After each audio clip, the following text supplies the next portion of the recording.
What's up, ecrack.net? This is my new Digital Designs 99Z. It's a 15-inch. If you look there, that's clearly not the standard motor that you normally see. It has these columns. Here's the bottom plate, here's a column. And if you look inside the column here, that's neodymium. Most people just call it neo, but it's got a lot of it, as you can see. I haven't counted the pillars, but there's maybe 10, 12, I don't know. Anyway, conventional motor, you know, it uses ferrite, and there might be 2 or 3 slugs of ferrite on top of each other, and then it concentrates the flux into the top plate here.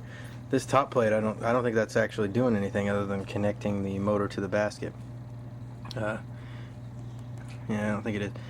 It looks like what they've done is had the yeah, because that's the gap right there. The Neo is so close to the coil there. You can see the coil in there, that there's no need for a top plate. It's just right there.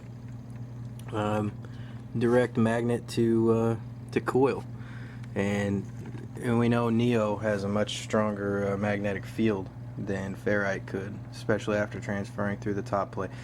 Because you can, like, if you look at the DC audio subs, they've got big old slugs, humongous magnet, and a decent sized top plate. But it really doesn't matter, because the top plate can only be saturated with so much flux. After that, you can just keep stacking magnets on it. It doesn't matter. You can't saturate the top plate anymore. You can't get any more flux into the gap.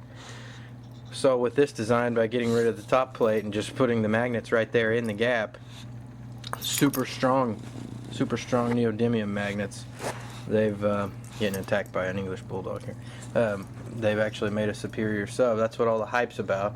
And Neo is incredibly expensive, and so is this composite cone. As you can see, these are the first 2 of the new model made. I've got the serial numbers so I can prove it, but only 10 of them have this limited edition cone right here.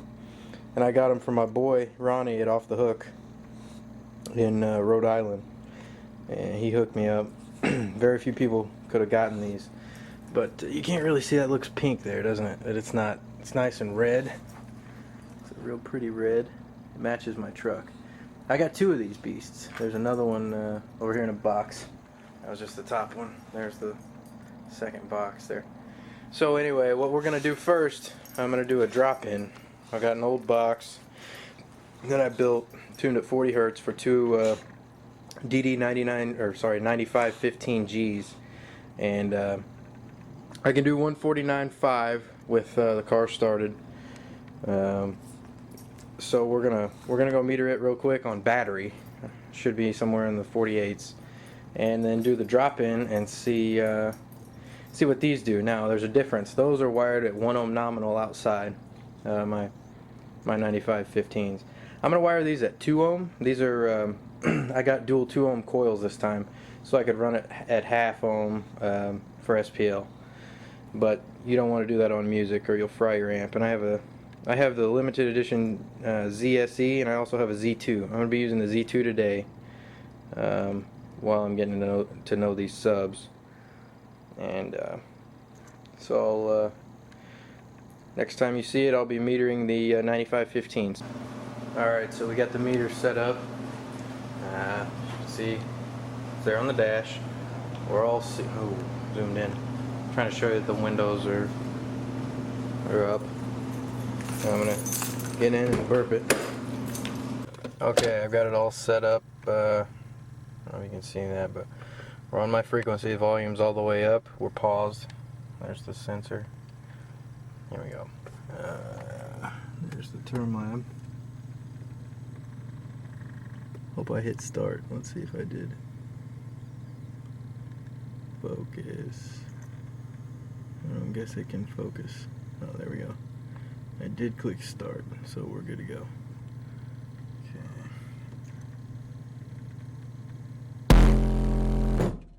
Okay, I only did a 147.8 for some reason. I didn't charge the batteries or anything. They've just been at rest all night, so Let's turn it down and try a different frequency real quick. I think I can do better than that. So,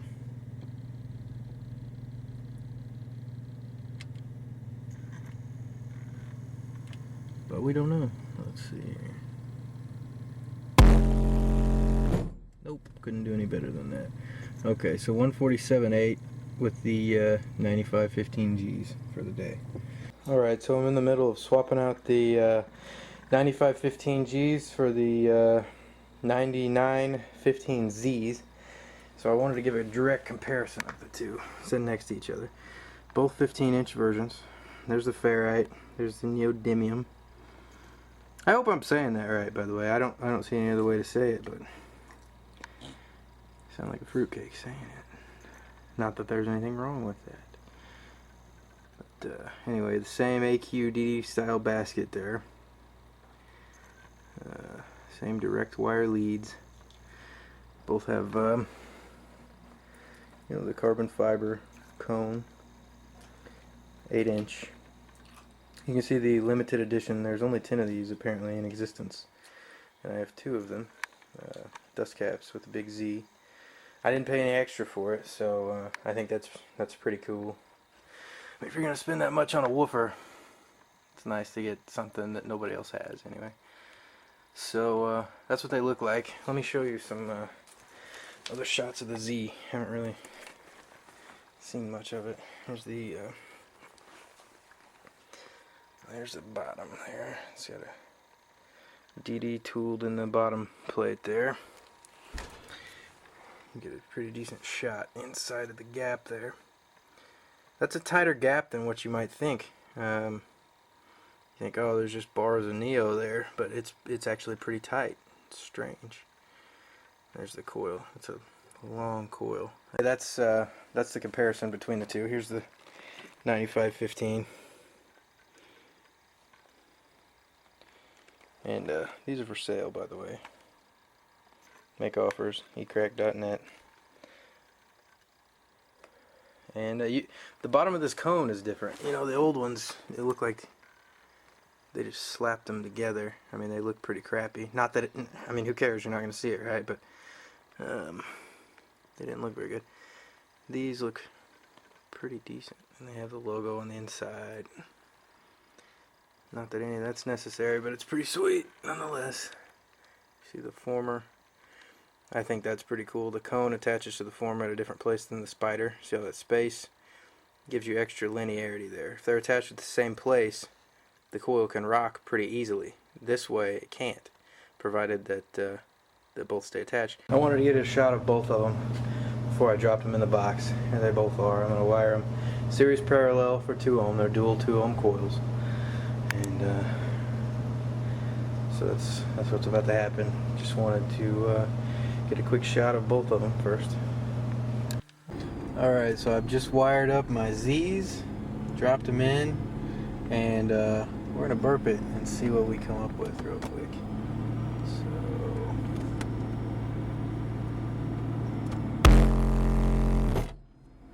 So, that's pretty good for a first burp. I can probably do a 50, don't you think? We're going to try it at a different frequency here. Just see, without adjusting any power or anything, we're going to see if I can get it with just a different frequency.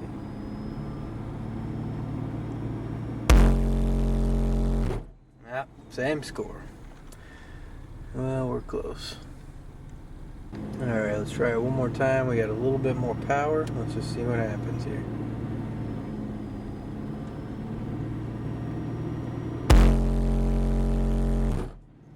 There it is, 150 even. That's for all the haters. I'll just keep getting louder. It just always wanted to do 150 legal. There it was.